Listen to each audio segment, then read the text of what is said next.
Check Podcasts.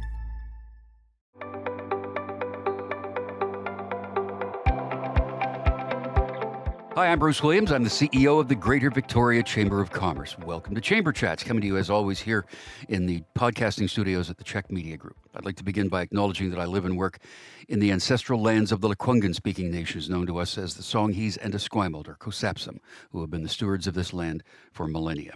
Chamber Chats, of course, made possible by the support of Island Savings, a division of First West Credit Union, who are redefining what banking can do for people, for communities, and for the world.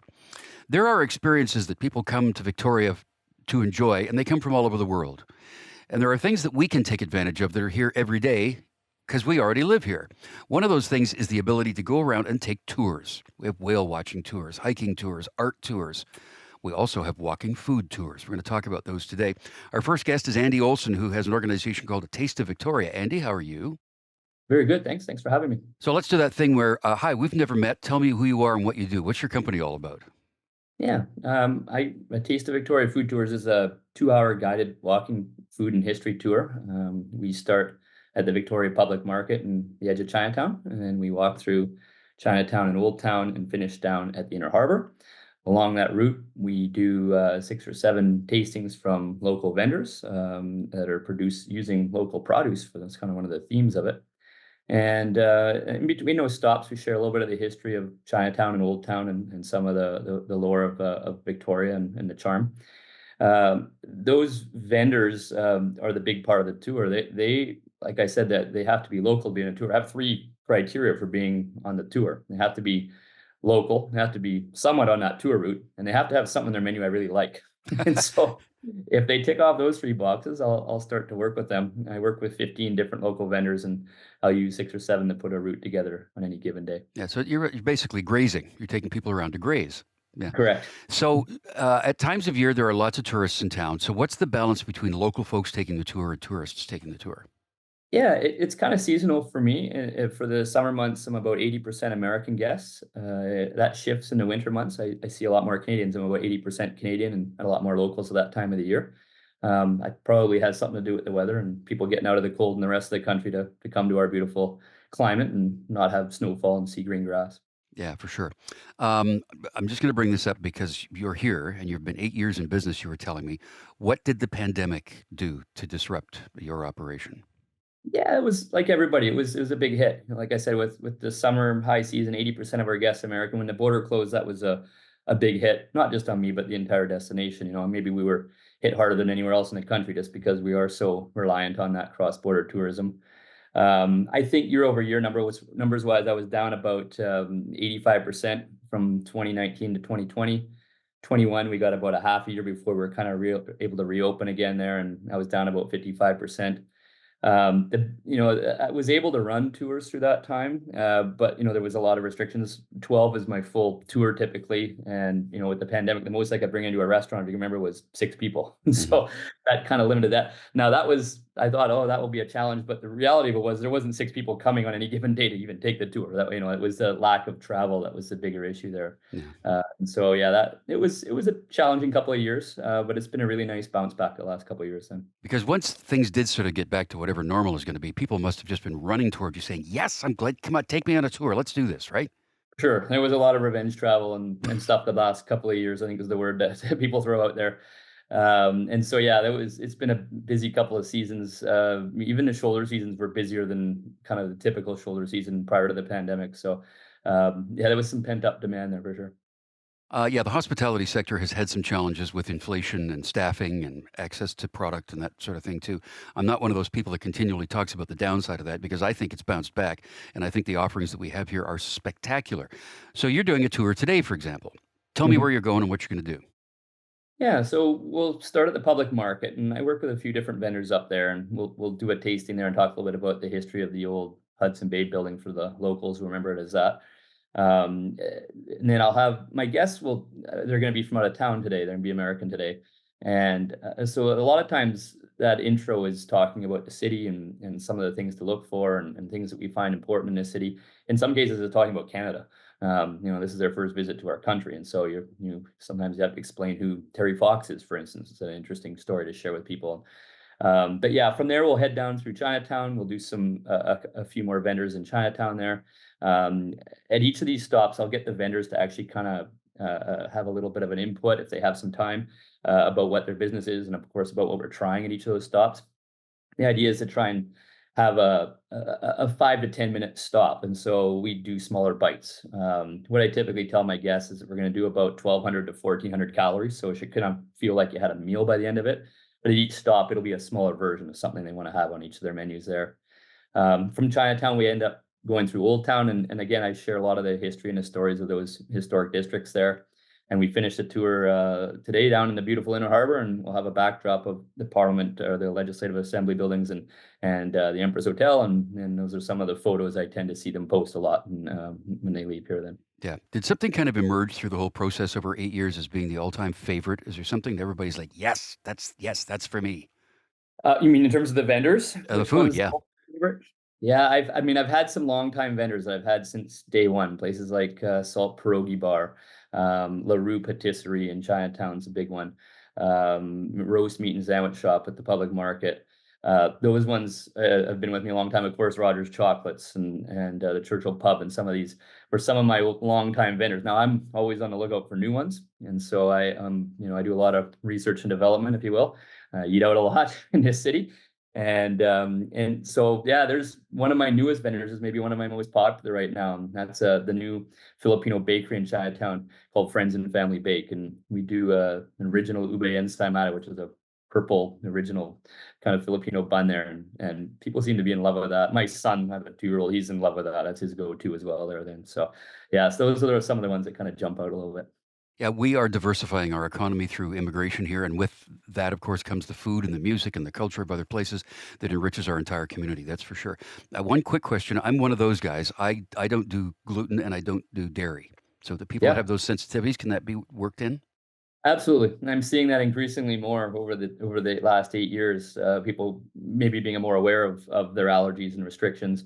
The vendors are fantastic about it. If I know in advance, and there's a place you can do that when you book the tour, you can tell me about those. I can come up with some really great alternatives. My vendors are fantastic about that. I can do a whole gluten-free tour. I can do a whole vegan tour. You name it. It's pretty. The vendors are pretty good about defending their products in the city. The one challenge sometimes I get, and I get it about once a month, it's more common than you might think, is a garlic allergy.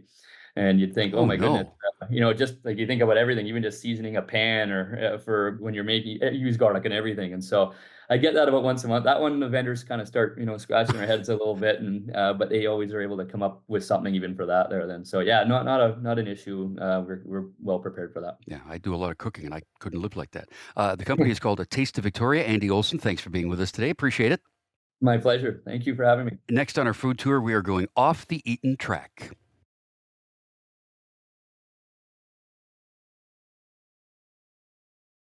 We are talking food tours today on Chamber Chats, a way to enjoy our local food culture, whether you live here or whether you're coming here as a visitor. And as I said, we're going off the eaten track right now. Bonnie Todd is the woman who runs that organization. Bonnie, how are you today?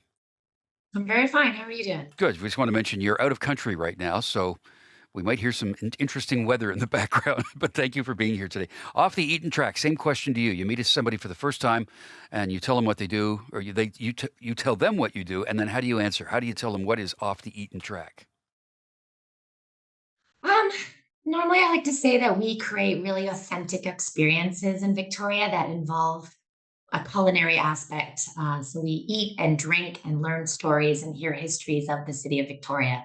So we want to create an experience for people, whether they're locals or if they're visitors, that's authentic and fun and interesting and of course delicious. Yeah, and who are these people that take the tours with you? Well, similar to Andy, it is seasonal. So come, right about now. It's mostly people that are visiting, and a big bulk of it is American tourism, and then the second would be Canadian tourism, and then after that, some global.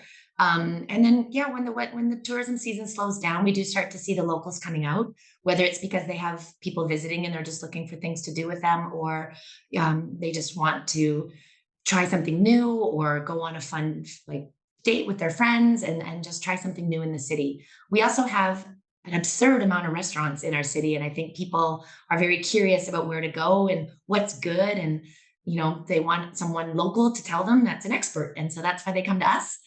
We create an experience that we take them to, similar to Andy, about 7 culinary stops on about a 2 hour walking tour where we will eat and drink and tell you why these restaurants are so incredible.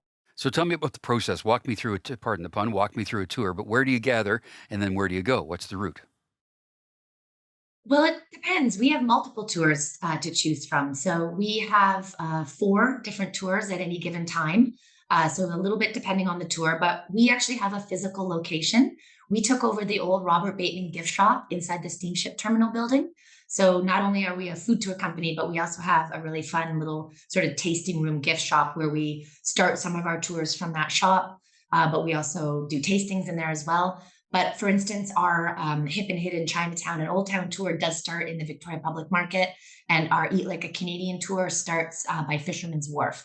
So depending on the tour, but they're all in the downtown core. So I got to go eat like a Canadian. Let's talk about that because you have the Americans and the folks from around the world coming here.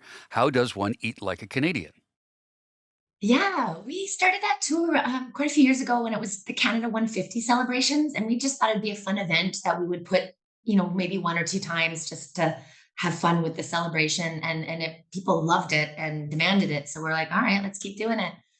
It's pretty the stereotypical dishes that you would think. Obviously, poutine's got to be on there.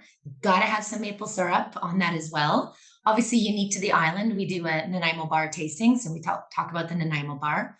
And we also try some candied and smoked salmon. We do a bannock at a place as well, so try to get a bit more in depth with the Indigenous people and what their cuisine was. We also try some Canadian ice wine. So it's just a great opportunity to try some pretty famous, particularly West Coast Canadian dishes and the stories behind them and what makes Canadian and Victoria cuisine different. As we said earlier, it's kind of a grazing experience. So do people take a portion of a main course, or is it all appies and there's their desserts? And what's the variety on the menus? Yeah, like Andy's tour, you're full at the end for sure. It's not teeny tiny little one bite and let's move on. Like it's a good size.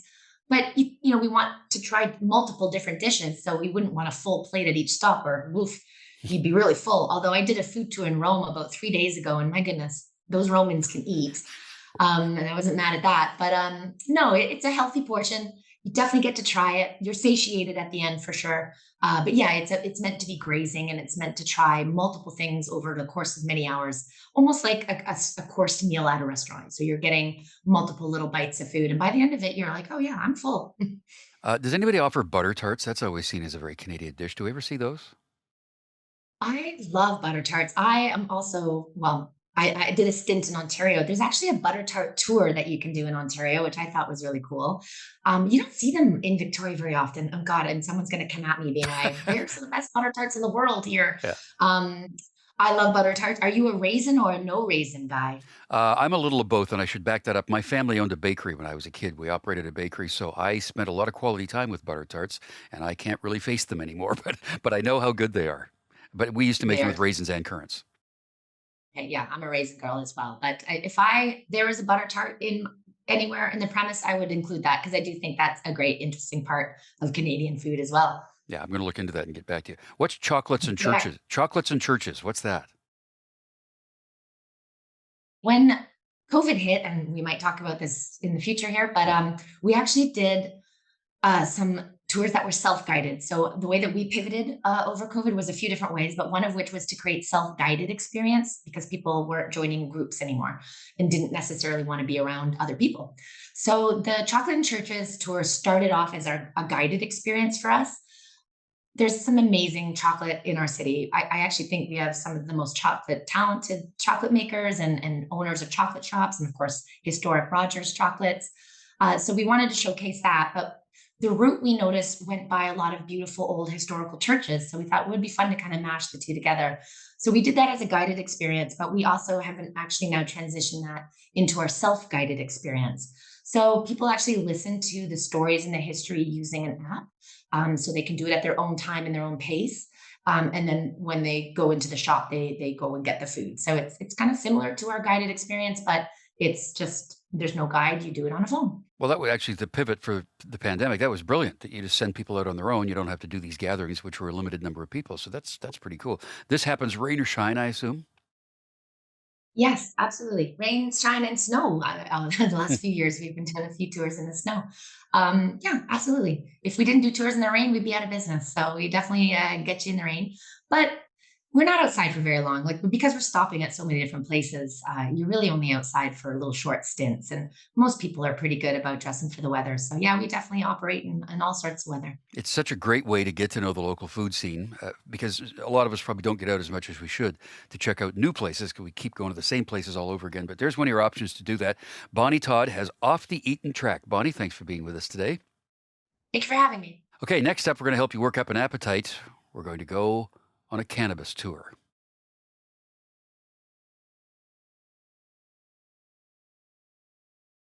Continuing our conversation about tours around in the Greater Victoria region today on Chamber Chats, we've done a couple of food tours. And I was kind of joking when I said, so if you need to work up an appetite, you might want to take a cannabis walking tour. That's the reference for people who know what the munchies are. Graham Meckling is a guy who operates Victoria Cannabis Tours. Graham, how are you? Great, Bruce. How you doing? I'm good. Am I off base by saying that you might get the munchies if you take a cannabis tour? No, I think that's fair enough to say. It's quite all right, but it is a driving tour, not a walking tour. So we'll take care of all your driving around for you. So this must be an interesting dynamic when you have people come from other parts of the world where they may or may not have legal cannabis. Tell me about that. Yeah, well, I mean, that's sort of one of the reasons why I started the company in the first place. Is cannabis has been legal in Canada now for coming up, well, I guess 5 years now. And I always thought when I owned the restaurants, people might know me from Stage or The Live It, that there's going to be this big boon in culture, that there'd be groups of 10 people standing outside the restaurant trying the latest strain and coming in for a big preset menu. But it never happened. Like if you look around, there's virtually no culture for cannabis in the public, I guess you could say. And so I just started doing a little bit of research. And as we live in a tech city, I just did what I like to think of as a tech startup in the real world. Just did a really small company to start last year, just a little beta test and a little website to see if people wanted to have a cannabis experience, especially those from other places where it's not legal. And sure enough, it worked out really well. So this is our second year, and now we've got a big 15-person kind of what do you call it, like a sprinter bus sort of thing. And so we're gonna have a lot bigger tours this year. I'm pretty stoked about it. Hey, so do people bring their own cannabis product, or do you take them somewhere to purchase, or do you purchase and sell it to them, or how does that all work? Yeah, great question. Well, one of the things I wanted to make sure of when doing something new in this area was talking to the city, both Saanich and Victoria, to kind of let them know what I was doing. Let them know that I like doing things the right way. So what I do is try to just make the cannabis experience as easy as possible, whether you live here or you don't. The first stop we'd make after you jump on the shuttle is straight to a dispensary where you can buy or don't have to buy any sort of cannabis product that you'd like. You can get, from gummies to a pre-rolled joint to whatever you'd like. That's no problem. There's great people there that can answer all your sort of cannabis questions. And then we start our tour. Because what I know of it, the cannabis experience can be different depending on the product. Is that fair? Yeah, absolutely. Absolutely. I think that's why, we sort of have a tagline with the company of moderate consumption equals maximum experience. So this isn't sort of a Colorado tour where it's big bongs and the windows are closed and it's all smoke coming out the windows. That's not really what we're going for. I just think that, we know now that 25% of all Canadian adults use cannabis to some degree. And that's not one out of every 4 20-year-olds. That's one out of every 4 grandmas and aunts and uncles and accountants and lawyers and chamber chat hosts. And so it's been a lot of fun, just to see the types of people that are coming on the tour and just having the chance to enjoy their cannabis responsibly and enjoy Victoria at its finest. Yeah. Just for the record, I'm not a user. Right now, I have been in the past. I'll admit that, but I'm currently not. Okay, so tell me about the experience. People get how big a group that you just fill the truck every time? The van? It's about 15 people. Okay, Yeah.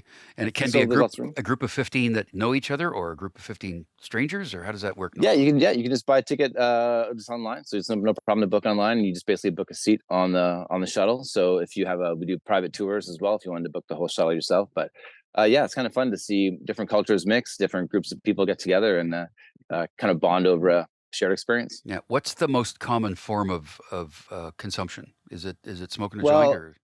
Yeah, I think it's a good question because some people like to smoke joints, some people don't. But we are going on an hour 15 to hour and a half tour.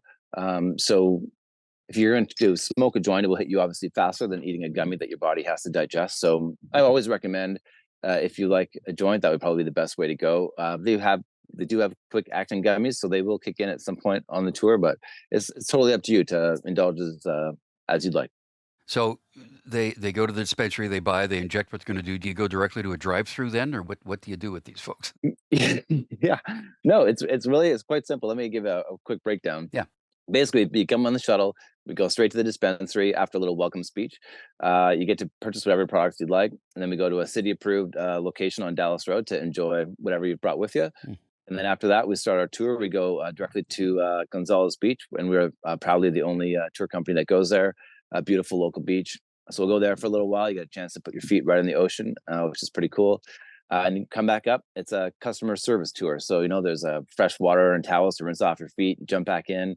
We go kind of along Dallas Road, Beach Road, all the way to the top of Mount Tommy, where you get your beautiful vista shots and a great view of the whole island. Oh, that's where you get And high. then- You get high up above the city Sure. when you're It's impossible to avoid the pun. You got it. And then we cruise back down downtown to the Inner Harbor, listen to great music, and along the way, because you might get a little snack hungry, it's our job to take care of your senses. So there's fresh local chocolates, bottles of water, a little bit of swag, and also include some unique things to make sure that it's a great experience. Not everybody wants to be a chatty Cathy when they use some cannabis, so we have lays that you get. And if that lay comes off, that's a signal to everyone that you're just going to have a quiet time with yourself or your partner or whoever you're with. So it's just trying to be really inventive and fun to make sure everybody has a great time. You have, I would think, a significant number of gray-haired people that experience this. Is that fair to say? Yeah, absolutely. Yeah, I think if you're in your 50s or over, right, this is something that you've been waiting for a long time. That is something that you just sort of been waiting to be able to have the freedom to do it, and now you do. Like, there's nothing. This is as legal and acceptable of a tour as you can have. And you're going into year 2, so you've worked a lot of stuff out, and it's full steam ahead, and you're ready for a great summer, and away you go, right? Exactly. Can't wait. It's gonna be a fun one. All righty. Graham Meckling is with Victoria Cannabis Tours. Thanks for being with us today. Thanks for the opportunity, Bruce. Appreciate it. You bet. So again, we had Andy Olson here from A Taste of Victoria. We had Bonnie Todd from Off the Eaten Track, and Graham with Victoria Cannabis Tours. Take a tour. It's local. It's the thing to do, and get to know your community a bit better. Thanks for listening and watching. I'm Bruce Williams. We'll see you again for another Chamber Chat.